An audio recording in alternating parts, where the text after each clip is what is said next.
புதுசா GPay account open பண்ணி bank account add பண்ணுறது எப்படி அப்படி பற்றி தான் இந்த வீடியோவில் பார்க்க போகிறோம்.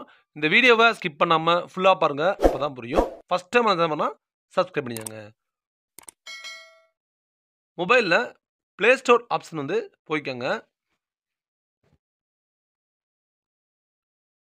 சர்ச்சில் போய்ட்டு ஜிபே அப்படின்னு டைப் பண்ணுங்கள். இந்த அப்ளிகேஷன் வந்து இன்ஸ்டால் பண்ணுங்கள். நான் ஆல்ரெடி இன்ஸ்டால் பண்ணிட்டேன். இதை ஓப்பன் அப்படிங்கிறத கிளிக் பண்ணுறேன். கிளிக் பண்ணோடனே வெல்கம் டு கூகுள் பே அப்படின்னு இருக்கும். உங்களுடைய பேங்கில் கொடுத்துருப்பீங்கள ரிஜிஸ்டர் மொபைல் நம்பர், அதை வந்து டைப் பண்ணுங்கள். ஆல்ரெடி இந்த சிம் வந்து இதில் போட்டுருந்தாலும் கீழே டிஸ்பிளே பண்ணுவாங்க. அதை செலக்ட் பண்ணிவிட்டு கண்டினியூங்கிறத கிளிக் பண்ணுங்கள். கிளிக் பண்ணோடனே சூஸ் ஒன் அக்கௌண்ட் இருக்கும். மெயில் ஐடி நீங்கள் செலக்ட் பண்ணுற மாதிரி இருக்கும். எந்த மெயில் ஐடிக்கு நீங்கள் கூகுள் பே செட் பண்ணுவீங்களோ அந்த மெயில் ஐடியை வந்து நீங்கள் செலக்ட் பண்ணிக்கோங்க. அக்செப்ட் அண்ட் கண்டினியூங்கிறத கிளிக் பண்ணுங்கள். கிளிக் பண்ணோடனே வெரிஃபை யுவர் ஃபோன் நம்பர் அப்படின்னு வரும்.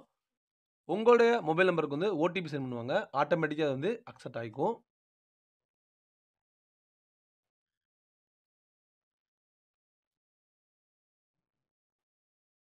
அக்செப்ட் ஆனோடனே கூகுள் பே வந்து உங்களுக்கு ஓப்பன் ஆயிரும். அதுக்கப்புறம் அதில் வர வவுச்சர்ஸ் அண்ட் கிரெடிட் ப்ராடக்ட் அதெல்லாம் வேணும்னா கண்டினியூ பண்ணிக்கோங்க. ஏன்னா டூ நாட் டர்ன் ஆனதை கிளிக் பண்ணிக்கோங்க.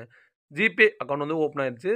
பேங்க் அக்கௌண்ட் ஆட் பண்ணுறதுக்கு ஆட் பேங்க் அக்கௌண்ட்ங்கிறத கிளிக் பண்ணுங்கள். கிளிக் பண்ணோன்னே மேலே சர்ச் பேங்கில் நீங்கள் எந்த பேங்கை ஆட் பண்ணணுமோ அந்த பேங்கை வந்து நீங்கள் சர்ச் பண்ணி எடுத்துக்கலாம். இப்போ நான் கரூர் வைசா பேங்க் ஆட் பண்ணனால கரூர் அப்படின்னு டைப் பண்ணுறேன். டைப் பண்ணோன்னே கீழே வந்து செலக்ட் யுவர் பேங்கில் வந்து கரூர் வைசா பேங்க் வந்து எனக்கு டிஸ்பிளே ஆயிடுச்சு. அதை நான் கிளிக் பண்ணிக்கிறேன். கிளிக் பண்ணோன்னே எஸ் சென்டிங் எஸ்எம்எஸ் அப்படின்னு வரும்.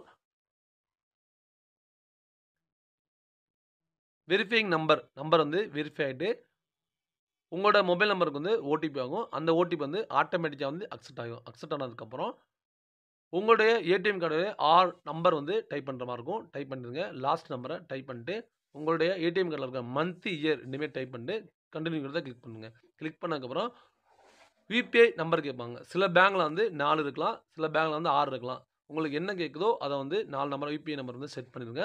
கன்ஃபார்ம் நம்பரும் மறுபடியும் செட் பண்ணிட்டு கண்டினியூங்கிறத கிளிக் பண்ணுங்கள். கிளிக் பண்ணதுக்கப்புறம் பார்த்தீங்கன்னா உங்களுக்கு வந்து பேங்க் அக்கௌண்ட் ஆட் அப்படின்னு வந்துடும். அதுக்கப்புறம் நீங்கள் கண்டினியூ அப்படிங்கிறத வந்து கிளிக் பண்ணுங்கள். கிளிக் பண்ணோடனே மறுபடியும் உங்களுக்கு ஒரு ஆப்ஷன் கொடுத்துருப்பாங்க. அதை படித்து பார்த்துட்டு கண்டினியூங்கிறத கிளிக் பண்ணிக்கோங்க. செட் யூபிஐ நம்பர் வந்து செட் பண்ண கேட்பாங்க. வேணா நீங்கள் செட் பண்ணி யூஸ் பண்ணிக்கோங்க. இந்த மெத்தட் மூலமாக கூகுள் பேயில் புதுசாக போய்ட்டு நீங்கள் ஜிபே அக்கௌண்ட் யூஸ் பண்ணிக்கோங்க. இந்த லிங்க் பிடிச்சிருந்துச்சுன்னா ஒரு லைக் பண்ணுங்கள், ஷேர் பண்ணுங்கள், கமெண்ட் பண்ணுங்கள். தேங்க்யூ ஃபார் வாட்சிங்.